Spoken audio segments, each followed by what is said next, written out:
మొహోడు ధైర్యశాలి, వాడిని ఇక్కడికి వచ్చి వేయమన్నా. వస్తాడు, బ్రహ్మ రాక్షసుడిలా వస్తాడు, దహనం చేస్తాడు. ఎవర్రా వేసేసింది? ఏంటండి ఇది? మీరే ఇలా డీలా పడిపోతే ఎలా? మీరు భయపడుతున్నట్టు ఏమీ జరగదు.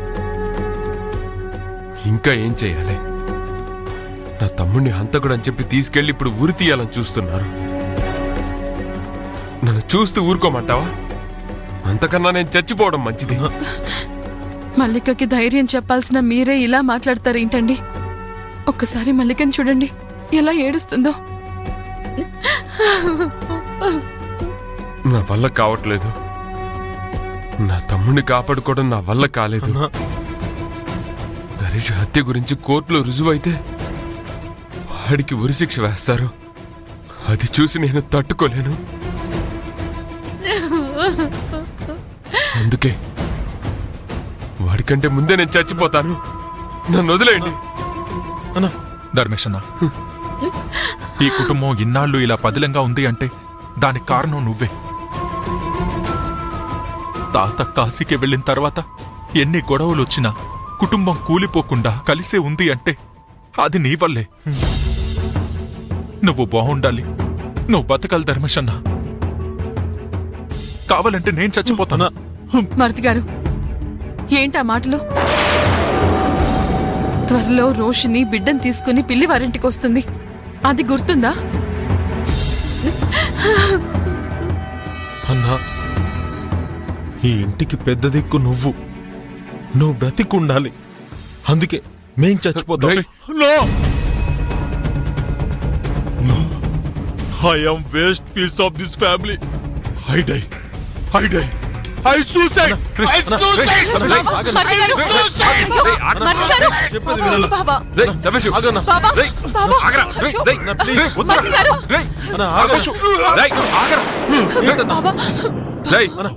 నేనా ఇంటి పెద్దని?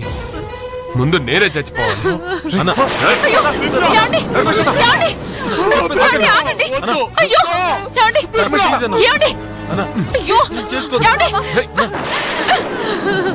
అన్నా, నేను మామూలు వంటవాణ్ణి కాబట్టి నేనే చచ్చిపోతాను. ప్లీజ్ అన్నా, చెప్పేది వినండి. అన్నా, నువ్వెందుకన్నా చావడం?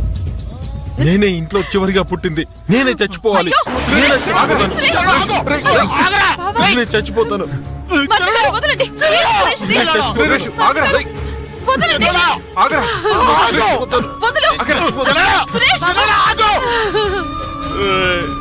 ఎందుకు అందరూ ఇలా టార్చర్ చేస్తున్నారు?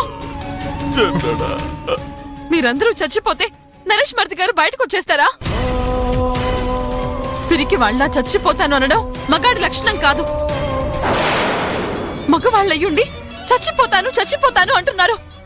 అలా అనడానికి మీకు సిగ్గనేదే లేదా? ఏమైంది మీ అందరికి? బుద్ధి మందగించిందా? ఎందుకు ఇలా మాట్లాడుతున్నారు? పెద్ద బావా, మీరందరూ ఉన్నారన్న ధైర్యంతోనే నేను బ్రతుకుతున్నాను. దయచేసి ఇక మీదట అలా మాట్లాడకండి. ముందు నరేష్ బావా హంతకుడు కాదు అని నిరూపించాలి. దానికో మార్గం చూడండి. అది తెలియకే కదమ్మా చేతగాని వాళ్ళలా కూర్చున్నాం. నాకు నరేష్ అంటే ప్రాణం, కానీ వాడి ప్రాణాలు ఎలా కాపాడాలో తెలియట్లేదు. అసలు ఇలాంటి పరిస్థితి నరేష్కి వస్తుందని కలలో కూడా ఊహించలేదు. ఏం జరిగినా సరే ధైర్యంగా ఎదుర్కోవాలి తప్ప ఇలా భయపడకూడదు. ఉండండి, ముందు వాసుదేవరావు బాబాయ్ గారికి ఫోన్ చేసి రమ్మని చెప్తాను. ఏం చేయాలో ఆయన్ని అడుగుదాం.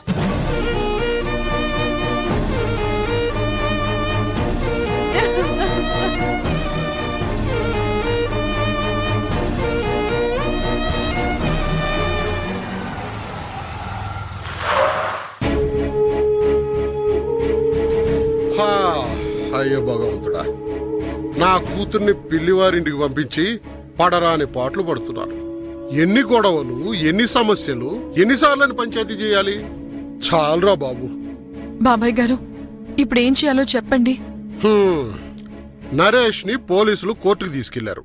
అంతే కదా? ఈ మాత్రం దానికి ఓ అందరూ చచ్చిపోతాం అంటారేంటి?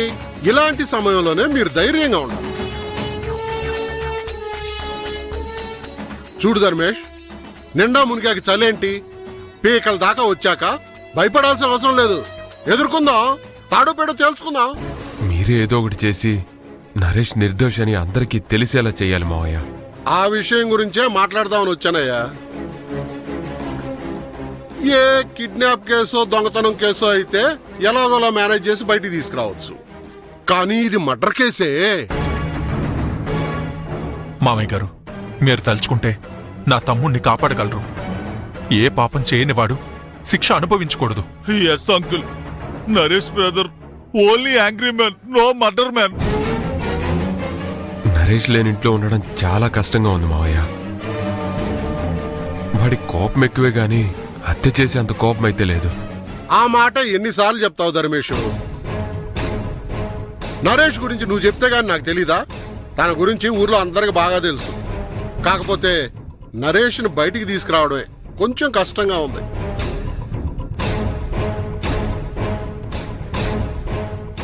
బాబాయ్ గారు, మీరే ఇలా అంటే ఎలా? నేను మిమ్మల్ని నమ్ముకుని ఉన్నాను. నరేష్ బావకి శిక్ష పడి జైలుకి వెళ్తే మాత్రం నేను ప్రాణాలతో ఉండను. ఇది నిజం. అయ్యో, చిన్నపిల్లలాగా అలా ఏడుస్తావేంటమ్మా? విషయం కోర్టు దాకా వచ్చింది కాబట్టి ఒక లాయర్ ద్వారా మనం పోరాటం చేయాలి. బాబాయ్ గారు, దానికైనా సాక్ష్యాలు ఆధారాలు కావాలి కదా. అవి లేకుండా లాయర్ అయినా కోర్టులో ఏమని వాదిస్తారు? మల్లిక వాళ్ళింట్లో ఆ రక్తపు చేతి మరకలు కూడా నారాయణ తుడిచేశాడు. ఇప్పుడేం చేయాలి? ఇలా అంటున్నానని ఏమీ అనుకోవద్దమ్మా.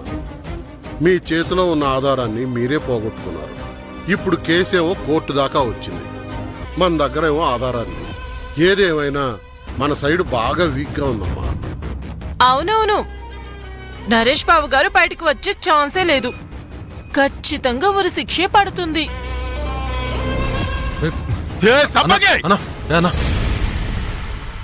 No talking wrong words.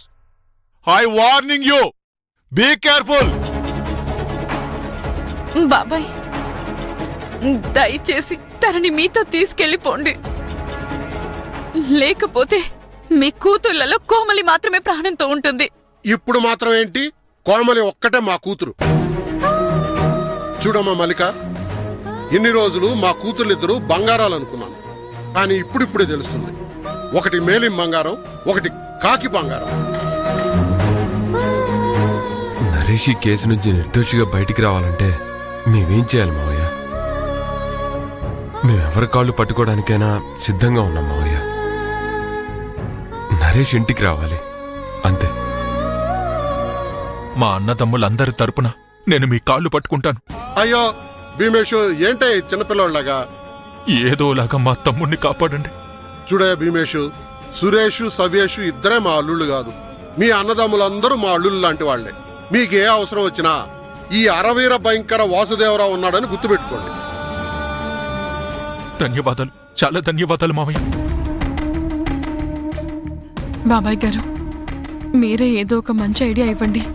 నువ్వు నరేష్ ని పోలీసులు కోర్టుకు తీసుకెళ్లారు అనగానే నేను ఒక ఏర్పాటు చేశాను.